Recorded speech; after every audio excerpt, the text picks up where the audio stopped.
എന്നോട് ഇപ്പോഴും ഒരുപാട് പേര് ചോദിക്കുന്ന ഒരു ചോദ്യമുണ്ട്, എവിടെ പോയി എൻ്റെ പഴയ ഫ്രണ്ട്സൊക്കെയാണ്. എനിക്ക് മാത്രമൊന്നല്ല, ഒരു 23-24 വയസ്സ് കഴിഞ്ഞ് ഒരുപാട് ആളുകൾ ഫേസ് ചെയ്യുന്ന ഒരു ക്വസ്റ്റ്യൻ തന്നെ അത്.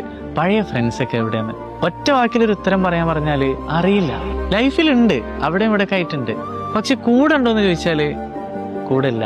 എന്താ സംഭവിച്ചതെന്നൊന്നും അറിയില്ല. പക്ഷെ എപ്പോഴും മനസ്സിലായി, ലൈഫ് എന്ന് പറയുന്നത് അങ്ങനെയാണ്. ഒരു സമയത്ത് നമ്മൾ ഗ്യാങ് ആയിട്ട് നടന്ന ആളുകൾ ലൈഫ് ലോങ് കൂടെ ഉണ്ടാവണമെന്നില്ല. കാരണം പല പോയിന്റിൽ ലൈഫ് നമുക്ക് കാണിച്ചു തരും, ഇനി ഒറ്റക്ക് പോകണം, ഒറ്റക്ക് പോയാലേ ശരിയാവും. അങ്ങനത്തെ ഒരു സ്റ്റേജ് എത്തുമ്പോൾ നമ്മൾ പോലും അറിയാണ്ടാണ് നമ്മളൊരു ഗ്യാങ് എന്നൊക്കെ മാറിപ്പോവുക. അല്ലാതെ മനഃപൂർവ്വം അവരെ ഒഴിവാക്കി അതിൽ നിന്ന് ഒഴിഞ്ഞു മാറുന്നാവില്ല.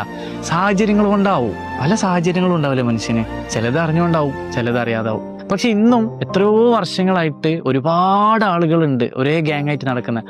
അവര് സത്യം പറഞ്ഞാല് ഭാഗ്യവാന്മാരാണ്. ഒന്ന് ആലോചിച്ച് നോക്കണം, ഒരു സമയത്ത് കൂട്ടുകൂടിയ ആളുകൾ ജീവിതകാലം മുഴുവൻ ഒരേപോലെ കൂടെ നടക്കുന്നുണ്ടെങ്കിൽ അതൊരു ഭാഗ്യം തന്നെയല്ലേ. എത്രയോ ആളുകൾക്ക് അതിന് പറ്റുന്നില്ല. വഴിയിൽ വെച്ച് ഇല്ലാണ്ടായി പോകുന്ന ഒരുപാട് നല്ല നല്ല സൗഹൃദങ്ങളുണ്ട്. കാരണങ്ങൾ പോലും അറിയാതെ എത്ര സൗഹൃദങ്ങളാ മുറിഞ്ഞു പോയത്, ഇല്ലാണ്ടായി പോയത്, അകന്നു പോയത്.